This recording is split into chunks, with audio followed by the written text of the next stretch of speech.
Hello, আসসালামু আলাইকুম। সবাই কেমন আছেন? আশা করি সবাই ভালো আছেন। আলহামদুলিল্লাহ, আমরাও ভালো আছি।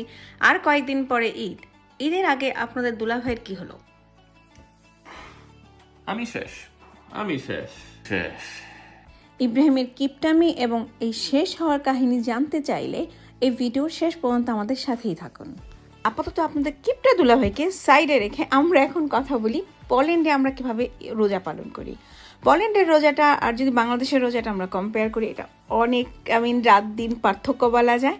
এখানে আমাদের রোজাটা হয় একাকিত্বভাবে, একাভাবে চলাফেরা, একা করা, নাহলে সপ্তাহে হয়তো বা একদিন কি 2 দিন কারো বাসায় যাওয়া বা কেউ আমাদের বাসায় আসা, এই হচ্ছে।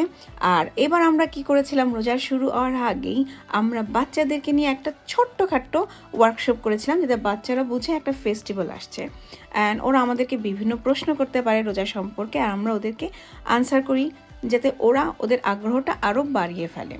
আর এই জিনিসটা বাচ্চারা খুবই এনজয় করেছিল। আর এরকম কোনো গেট টুগেদার হলে আমরা ওয়ান ডিশের প্ল্যান করি। আর আমাদের এই ওয়ান ডিশের ছিল, আমি সিঙ্গারা নিয়েছিলাম আর আমাদের বাংলাদেশের বিখ্যাত ঝাল পিঠা। এটা আমার ইন্ডিয়ান পাকিস্তানি যে বান্ধবীরা ছিল ওরা খুবই পছন্দ করেছে, ওরা খুব মজা করে ঝাল পিঠাটা খেয়েছে। আর এই জিনিসটা আমার কাছে দেখতেও খুব ভালো লেগেছে। আর যে জিনিসটা বললাম যে সপ্তাহে 1 দিন কি 2 দিন দেখা যায় আমরা বাহিরে ইফতারি করি। সো এই ইফতারিটা ছিল আমাদের মসজিদে। তো আপনারা দেখতে পাচ্ছেন এটা আমাদের মসজিদ থেকেও কিছু কন্ট্রিবিউশন থাকে, আর বাকিগুলো আমরা যত মুসলিম বোনেরা আছে সবাই কিছু না কিছু এখানে নিয়ে আসে। আর এখানে আরও একটা জিনিস ভালো হয় যে অনেক বাচ্চারা চলে আসে, তো বাচ্চাদের আগ্রহটাও বাড়ে, এরা একে অন্যকে জানতে পারে। এই জিনিসটা আমার কাছে অসম্ভব ভালো লাগে। আর এখন যদি আমরা বলি আমাদের রেগুলার ডে এর কথা, সেটা শুরু হয় এইভাবে। সকালে ঘুম থেকে উঠেই মায়াকে নিয়ে তো তাড়াহুড়ো করে আমাদের চলে যেতে হয় স্কুলে, মায়াকে স্কুলে ড্রপ করার জন্য। যদি শনি রবিবারটা একটু শান্তিও লাগে, সবার সঙ্গে দেখা হয়, বাট রেগুলার দিনগুলো আমাদের এভাবেই যায়। ইফতারিতে আমাদের এখন হাতের বেশি সময় নেই, তো তাড়াতাড়ি করে আমি এয়ার ফ্রাইতে এক পাশে ইব্রাহিমের জন্য ভেজিটেরিয়ান কাবাব আর আরেক পাশে ইয়াসুর জন্য আমি চিকেন ব্রেস্ট বসিয়ে দিয়েছি তাড়াতাড়ি করে যাতে ফ্রাই হয়ে যায়। আর আজকের আমাদের মেনু ছিল শর্মা। আর এই শর্মাটা আমাদের তিনজনেরই খুব পছন্দ, আমরা তিনজন খুব মজা করে খাই। আর এটা রুটিটা কিন্তু একটু স্পেশাল, আপনারা দেখলেই বুঝবেন। এই তো চলে আসছি রুটির ব্যাটারটা। এটা হচ্ছে পালং শাক দিয়ে রুটি বানানো, এটার রেসিপি হয়তো আমি আরেক সময় দিব। আর এটা সত্যিই খুব হেলদি। আর আমরা যেহেতু তিনজনই, স্পেশালি ইব্রাহিম ভাজা পোড়া খায় না, সো দেন আমার একসঙ্গে আমার নিজের জন্য করা হয়ে ওঠে না। তো ভাজা পোড়া বাদ দিয়ে আমাদের সিম্পল ইফতারিটাই সাধারণত হয়ে থাকে। তো আমার রুটিটা কিন্তু গোল হয়নি, তো দেন এটা নিয়ে প্লিজ কেউ কিছু কমেন্টস করেন না, স্পেশালি বাজে কমেন্টস। আর রুটিটা আমাদেরকে এপিট ছেঁকে নিলেই হয়ে যায় সুন্দর করে, আর এটা খেতে অসম্ভব মজা আর অনেক হেলদিও হয়ে যায়। ইব্রাহিম ভাজা পোড়া তেমন একটা খায় না, বিশেষ করে ডুবো তেলে ভাজা পোড়া যে জিনিসগুলো, ওগুলোকে খুবই অ্যাভয়েড করে। আর মায়াও তেমন একটা খায় না, তো আমার একার জন্য এগুলো কিছুই করা হয় না। তো আমার সবসময় বাসাতে যেটা হয় ইফতারিতে, স্পেশালি আমাদের এরকম সিম্পল জিনিসগুলোই থাকে, আমরা ওইটাকে খেয়ে নিই। তো মায়ার জন্য যে শর্মাটা বানাচ্ছিলাম সেটা হচ্ছে, এখানে আমি কিছু শসা দিয়ে নিচ্ছি। মায়ার সবজিটা একটু ইদানিং কম খাচ্ছে, তো এর মধ্যে এই জন্য এই পালং শাকের রুটিটা আমার জন্য খুব উপকারী হয়ে যায়, কারণ এটা একটা হেলদি একসঙ্গে। তো কিছু টমেটো সস দিয়ে, তার উপরে কিছু শসা দিয়ে অ্যান্ড চিকেনটা দিয়ে আমি বানিয়ে দিয়েছি মায়ার শর্মা। আর এখন চলে আসছে ইব্রাহিমেটার জন্য। ইব্রাহিমের শর্মাটা বানানোর ক্ষেত্রে আমি দিয়ে দিয়েছি, প্রথমেই আমি যেটা ব্যবহার করলাম সেটা হচ্ছে হুমুসটা আমার খুব পছন্দ, সাথে ইব্রাহিমও খুব পছন্দ করে। হুমুস দেওয়ার পরে এখানে আমি দিয়ে দিচ্ছি কিছু ভেজিটেবল, যেগুলো আমি এখানে অলরেডি কেটে রেখেছিলাম যে শর্মাতে আমি ইউজ করব।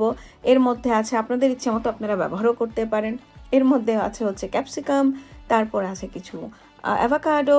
মায়া অ্যাভোকাডোটা ইদানিং খায় না, আগে খুব পছন্দ করতো, বাট ইদানিং সেটা পছন্দ করে না। তারপরে দিয়ে দিয়েছি কিছু শসা, আর হচ্ছে ইব্রাহিমের সেই ভেজিটেবল কাবাব শুনতেই কেমন শোনা যায় তাই না, যেটা কল্পনাও করি না। কাবাব মানে আমাদের কাছে মাংস, বাট ইব্রাহিমের জন্য কাবাব মানেই হচ্ছে ভেজিটেবলের কাবাব।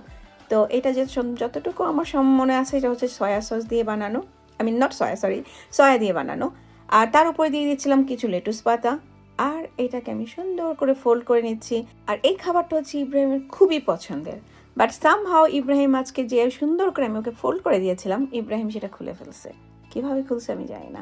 মায়ের অলরেডি ইফতারি খাওয়া শেষ, আর ইব্রাহিম এখনো খাওয়ার মাঝামাঝিতে আছে।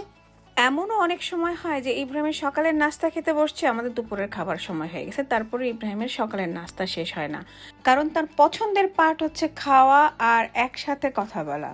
ইব্রাহিম, ইব্রাহিম, জি বলো।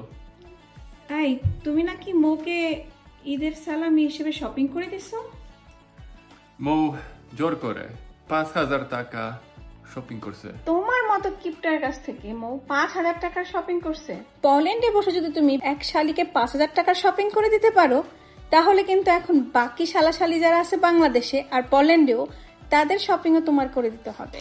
এইটা কিন্তু বুঝছো তুমি। এত শালাশালি কেন? এত সালামি দিয়ে আমি তো ফকির হয়ে যাব। এই 12 বছরে তুমি কাউকেই সালামি দাও না, এই কারণে তুমি বিদেশ থাকো। এখন যেহেতু অপশন আছে বিকাশে সালামি দেওয়ার, তো প্লিজ পাঠায় দাও। ঠিক আছে, আমি বিকাশে ঈদ সালামি পাঠাবো। এখন সবাইকে বলো বিকাশ নাম্বার দিতে। দেশে বসে যে সকল ভাই ও বোনেরা এতদিন মিস করেছেন তাদের ঈদ সালামি, স্পেশালি প্রবাসী ভাই ও বোনদের কাছ থেকে এবং এইরকম একটা কিপ্টা দুলা ভাইয়ের কাছ থেকে, তাদের জন্য বিকাশ নিয়ে আসছে একটা গুড নিউজ। গুড নিউজটি হলো, বিশ্বের যে কোনো জায়গা থেকে এখন অল্প সময়তেই বিকাশের মাধ্যমে টাকা পৌঁছে যাবে আপনার হাতে। এখন থেকে আপনার শুধু বিকাশ অ্যাকাউন্ট নম্বরটা আপনার প্রবাসী ভাই ও বোনদেরকে এবং এরকম একটা কিপ্টা দুলাভাইকে পাঠিয়ে দিতে হবে, আর এখন পুরো তালবাহানা ছাড়াই আপনার কাছে পাঠিয়ে দিবে আপনার ঈদ সালামি। এটা কিন্তু আপনাদের জন্য সুবিধা, কিন্তু এরকম একটা কিপ্টা দুলাভাইয়ের জন্য খুবই অসুবিধা। এখন তার মাথায় হাত। আমি শেষ।